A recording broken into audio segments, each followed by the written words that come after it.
Hercules, the greatest hero of Greek mythology. Surely you've seen him in movies and series, where he is exalted as the perfect and strong champion who always gets the girl and has a happy ending. However, in Greek mythology, happy endings are as rare as sunny days in the underworld, and Hercules, son of Zeus, the king of the gods, and Alcmena, a mortal, was born from a union marked by deception. Zeus, disguised as Amphitryon, Alcmena's husband, seduced her, and thus Hercules was born. But from the very moment of his birth, the wrath of Hera, Zeus's jealous wife, was unleashed upon him, trying to ruin his life in every possible way. First, Hera sent 2 witches to prevent Hercules' birth, but thanks to the cunning of a servant of Alcmena, they were deceived and sent to another room. Then, Hera sent snakes to Hercules' cradle to end his life, but the infant demonstrated his power by strangling both with his small but powerful hands. Alcmena abandoned her baby in the woods to protect him from Hera's wrath.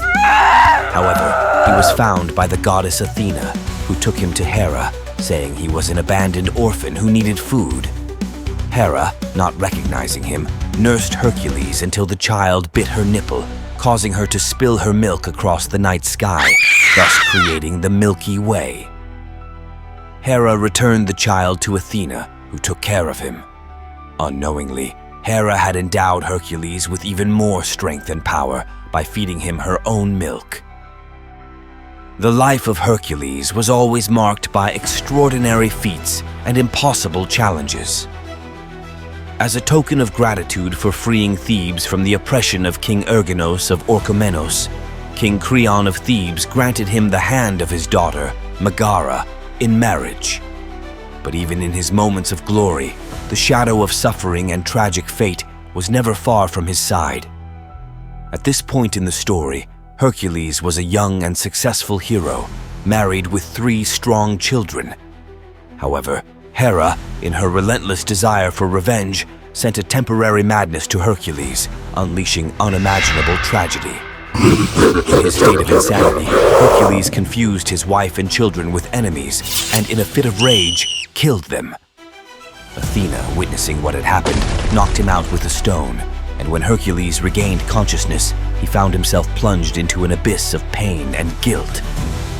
He wished to end his life, but his cousin Theseus dissuaded him, convincing him that he must find a way to atone for his terrible sins.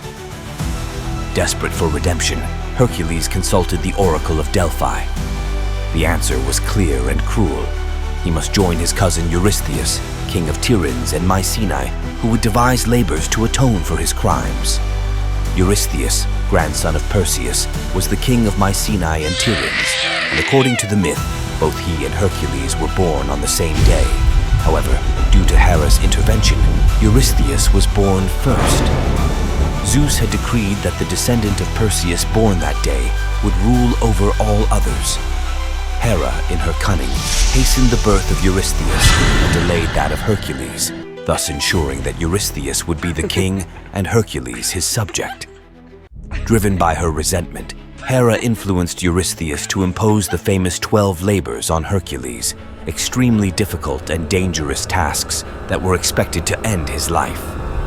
However, each labor completed by Hercules only increased his fame and demonstrated his strength, repeatedly defying the fate that Hera had tried to seal. Hera and Eurystheus formed a sinister alliance in their opposition to Hercules. While Eurystheus was the direct instrument executing the challenges, Hera stood as the masterminds behind many of the difficulties the hero faced. Using her divine cunning, Hera ensured that Eurystheus imposed tasks that seemed impossible to fulfill. The first labor that Eurystheus assigned to Hercules was to slay the Nemean lion, a fierce beast that terrorized the region of Nemea near Corinth. This lion was especially feared because its skin was invulnerable to human weapons. Hercules located the lion in its lair, a cave with 2 entrances. He tried to kill it with his arrows, but they bounced harmlessly off the lion's skin. Realizing that weapons were useless, Hercules devised a new plan. He entered the cave to face the lion head-on. In a fierce hand-to-hand combat, Hercules used his superhuman strength to fight the beast. Finally, he managed to grab the lion by the neck and strangle it to death. After defeating the lion, Hercules faced the challenge of skinning the invulnerable pelt of the animal. He tried using his sword and knife, but neither worked. Following Athena's advice, he used one of the lion's own claws to cut the skin, thus managing to take the trophy of his first and glorious victory. Hercules took the lion's skin to Mycenae as proof of his victory. Upon seeing Hercules' success, King Eurystheus was terrified and began to plan even more difficult tasks for the hero. The lion's head transformed into his helmet, and the rest of the skin protected his body, making him practically invulnerable in many of his future feats. For his second trial, Hercules faced an even greater and more dangerous challenge: to slay the Hydra of Lerna. This monstrous creature with multiple heads lived in the lake of Lerna and was the daughter of Typhon and Echidna. The Hydra had the power to regenerate 2 heads for everyone that was cut off, and one of its heads was immortal. Moreover, its breath and blood were poisonous, making it an extremely dangerous adversary. Hercules, accompanied by his nephew Iolaus, arrived at the swamp of Lerna. To lure the Hydra out of its lair, he shot fiery arrows into the swamp. When the creature appeared, Hercules charged into battle. With his sword, he began to cut off the Hydra's heads, but soon realized that for every head he severed, 2 more grew in its place. Realizing that simply cutting off the heads was not enough, he devised a plan with Iolaus. Every time Hercules cut off a head, Iolaus cauterized the wound with a flaming torch, thereby preventing the heads from regenerating. Working together, they managed to cauterize all the wounds, stopping the heads from growing back. Hercules then confronted the Hydra's immortal head. With great effort, he tore it off and buried it under a huge rock, ensuring that it could never cause harm again. After defeating the Hydra, Hercules dipped his arrows in the creature's poisonous blood, making them lethal. These poisoned arrows would play a crucial role. Hercules returned to Mycenae with the news of his victory over the Hydra of Lerna. However, King Eurystheus, under Hera's influence, decided not to count this labor, arguing that Hercules had received help from Iolaus. Despite this dismissal, Hercules' feat became one of the most famous and celebrated in his legend. The third task assigned by Eurystheus was to capture the Ceryneian hind alive and bring it to Mycenae. This divine creature had bronze hooves and golden antlers. It was so fast that it could run faster than an arrow, and was protected by Artemis, who valued it greatly. Hercules began his search for the hind, a quest that lasted an entire year. During this time, he traveled all over Greece and beyond, chasing the elusive creature through forests, mountains, and valleys, demonstrating his incredible endurance and determination. After a year of pursuit, Hercules finally found the hind and managed to lightly wound it in one leg with a blunt arrow so that it would not escape. He used his speed and skill to get close enough to capture it without causing any mortal harm.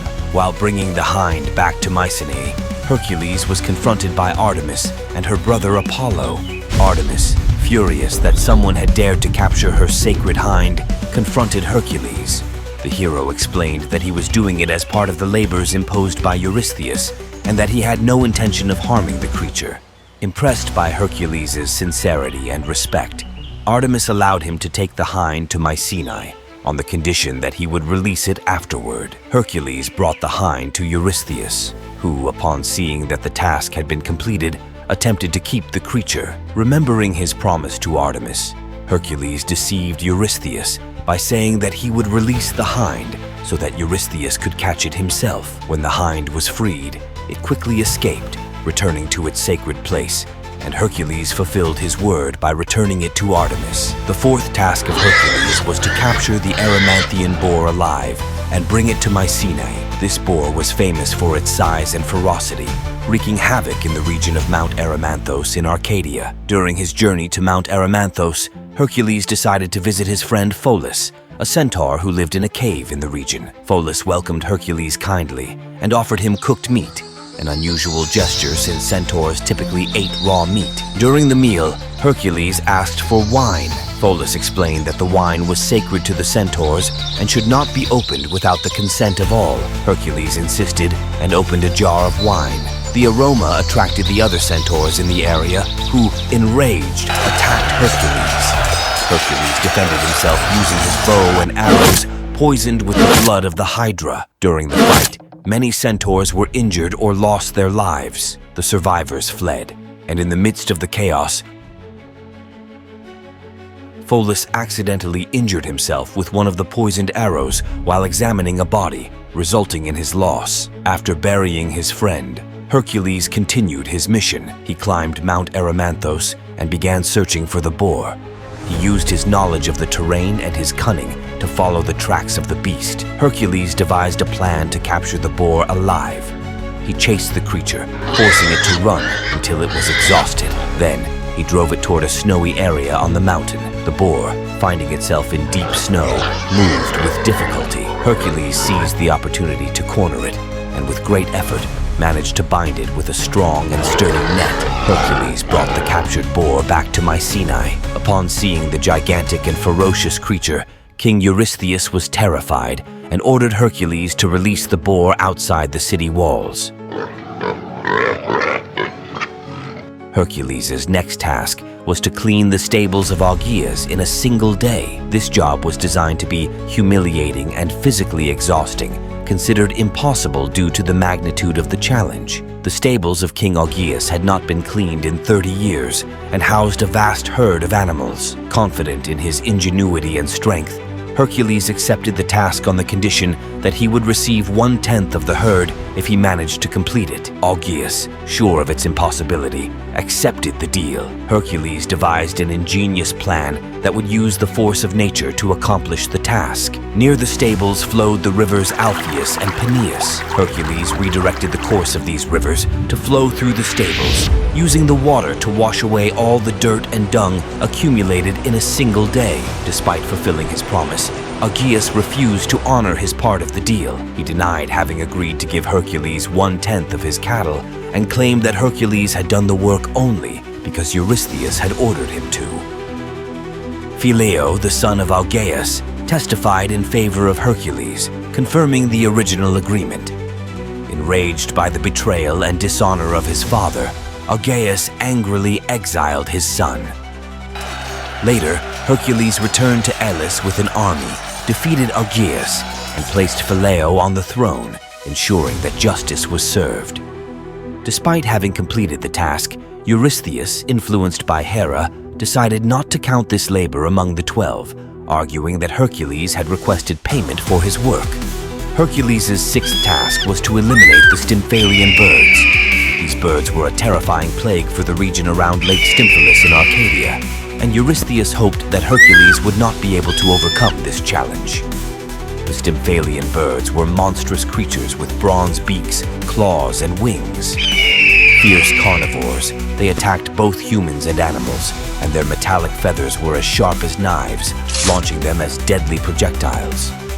They lived in the dense forests surrounding Lake Stymphalus in vast numbers, making it difficult to approach them. Hercules arrived at Lake Stymphalus and realized that facing the birds directly would be extremely dangerous due to their numbers and lethal abilities. He needed a strategy to lure and neutralize them. At this point, the goddess Athena, who had always favored Hercules, came to his aid. She gave him a set of bronze castanets forged by Hephaestus, the god of blacksmiths. These castanets, known as crotala, produced a loud and resonant sound when struck. Hercules climbed to a nearby hill with a clear view of the lake and the forest. From there, he used the bronze castanets to create a deafening noise. The racket startled the birds, forcing them to swarm out of their nests in the woods and fly into the sky, exposed and vulnerable.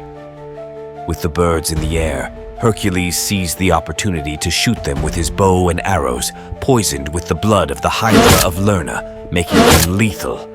He shot quickly, bringing down many of the birds. Those that were not hit by his arrows fled in terror and never returned to the Stymphalian lake region. Hercules returned to Mycenae to report his success to Eurystheus. Seeing that Hercules had completed another seemingly impossible task, Eurystheus was astonished and somewhat frustrated, but had no choice but to acknowledge the hero's achievement. Eurystheus then assigned Hercules the task of capturing the Cretan bull. Hercules set sail for Crete and was welcomed by King Minos. Upon hearing the reason for Hercules' visit, Minos was more than willing to allow him to capture the bull, as the creature had caused many problems on the island.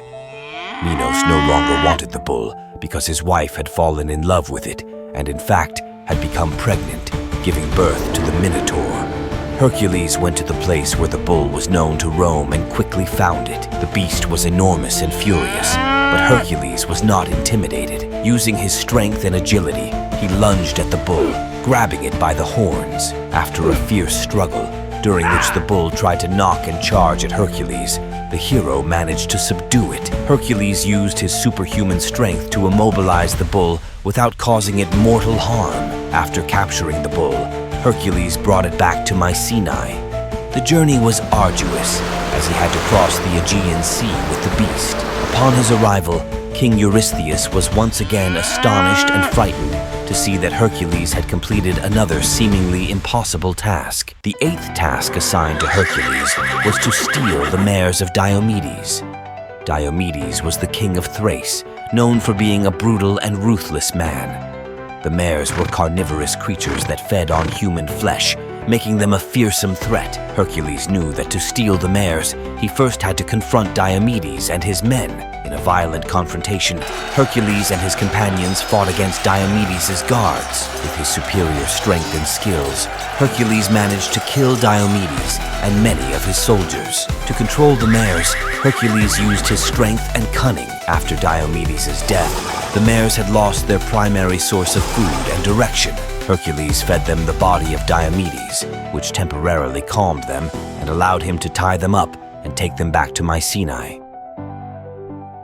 Hercules brought the mares to Mycenae, where King Eurystheus, seeing the wild creatures, was terrified and ordered their release.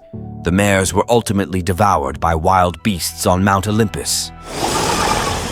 Eurystheus then assigned Hercules the task of obtaining the belt of Hippolyta, the queen of the Amazons. This belt, a gift from the god Ares, symbolized her authority and power.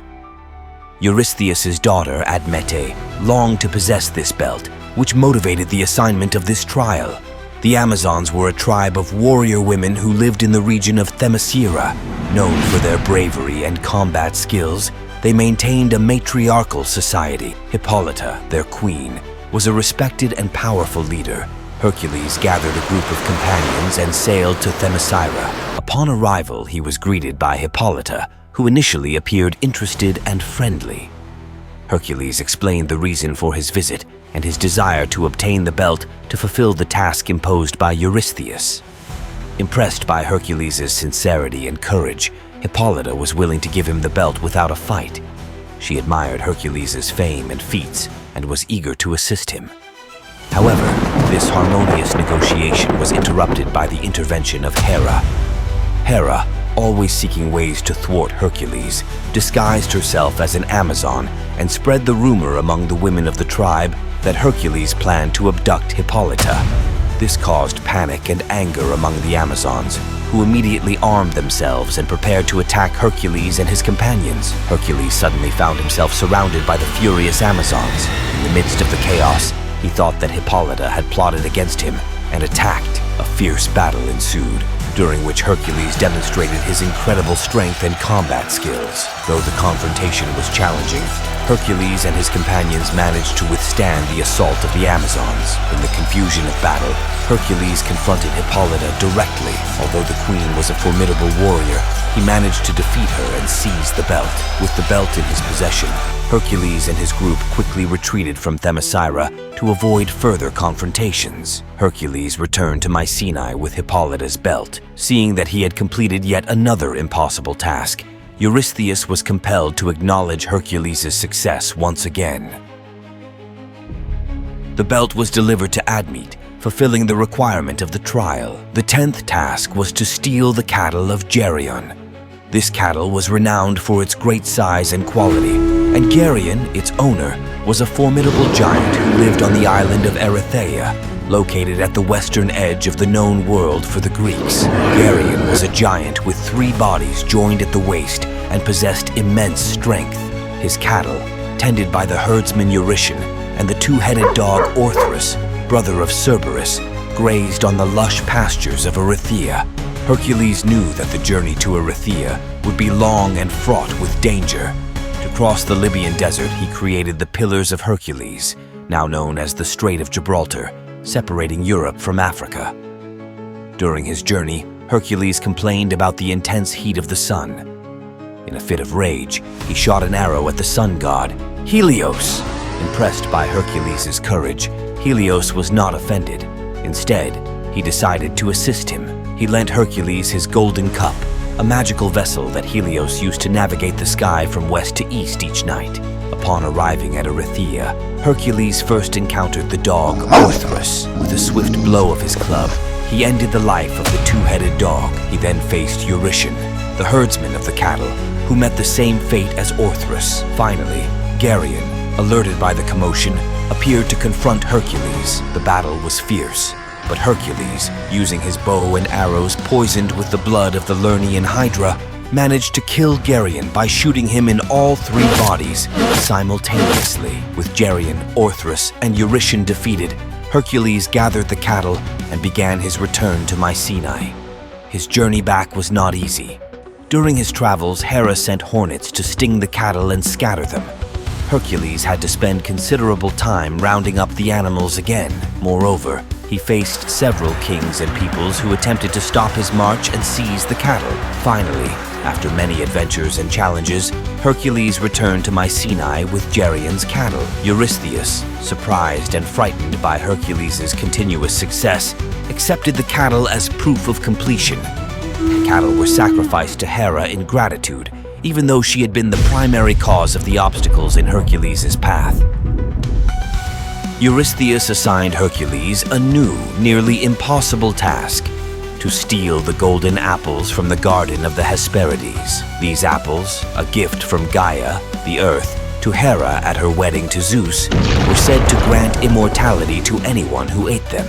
The Garden of the Hesperides was a magical place located beyond the Pillars of Hercules, guarding the Hesperides, the nymphs of the evening, and a 100-headed dragon named Ladon. The golden apples grew on a tree at the center of the garden, fiercely protected and extremely difficult to reach. During his journey, Hercules encountered Prometheus bound to his rock and freed him by breaking his chains. Grateful, Prometheus revealed to him that the apples were guarded by Ladon, an invincible dragon, and that the best course of action would be to seek help from Atlas, the Titan who held the earth and the heavens on his shoulders. Upon arriving at the grove, Atlas agreed to help Hercules on the condition that Hercules would bear the weight of the world while Atlas went to fetch the apples. Hercules consented, and Atlas successfully retrieved the apples. However, upon returning, Atlas refused to take the weight back, planning to leave Hercules in his place. Pretending to agree, Hercules asked Atlas to hold up the heavens for just a moment so he could adjust his cloak and cushion his shoulders. Atlas obliged, taking the weight once more, which allowed Hercules to seize the opportunity to collect the apples and depart. Hercules brought the golden apples to King Eurystheus. Eurystheus returned the apples to Hercules, who offered them to Athena. Ultimately, Athena returned them to the Garden of the Hesperides, as they were sacred. For the final task, Eurystheus decided on something he knew would be impossible: to bring back, alive, the 3-headed dog that guarded the entrance to Hades. Hercules first traveled to Eleusis to be initiated into the Eleusinian mysteries, learning how to enter and exit Hades alive. He was able to be initiated after being purified for having killed the centaurs. He then found the entrance to the underworld at Taenarus. Accompanied by Hermes and Athena, he was saved by her on several occasions. Thanks to Hermes' insistence and his own fierce demeanor, Charon ferried him across the Acheron in his boat. While in the underworld, Hercules freed Theseus, but the ground trembled when he attempted to release Pirithous, forcing him to leave him behind. Both had been imprisoned for trying to abduct Persephone. Hades had magically bound them to stone thrones, causing their skins to adhere to them. The magic was so strong that when Hercules pulled Theseus free, part of Theseus's hips remained stuck to the stone. Hercules encountered many souls in the underworld, including ancient heroes and acquaintances. One of the most notable was Meleager, who asked Hercules to marry his sister Deianira. Afterward, Hercules presented himself before Hades, the god of the underworld, and Persephone, his wife. He requested permission to take Cerberus. Hades agreed on the condition that Hercules capture Cerberus without using weapons. Hercules found Cerberus at the gates of the underworld. Using his superhuman strength and hand-to-hand combat skills, he fought Cerberus without any weapons, fulfilling Hades' condition. Despite the beast's bites and the attacks from the snakes on its back, Hercules managed to subdue the monstrous dog with his bare hands. Once he had conquered Cerberus, Hercules chained the beast and led it out of the underworld. He brought Cerberus to Mycenae to present it to Eurystheus.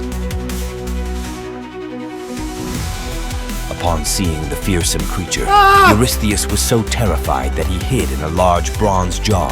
After displaying Cerberus, Hercules returned the guardian dog to the underworld, thus completing his 12th and final labor. Hercules was free from his sins and could continue with his life without the ghosts of the past. He married Deianira, the sister of Meleager.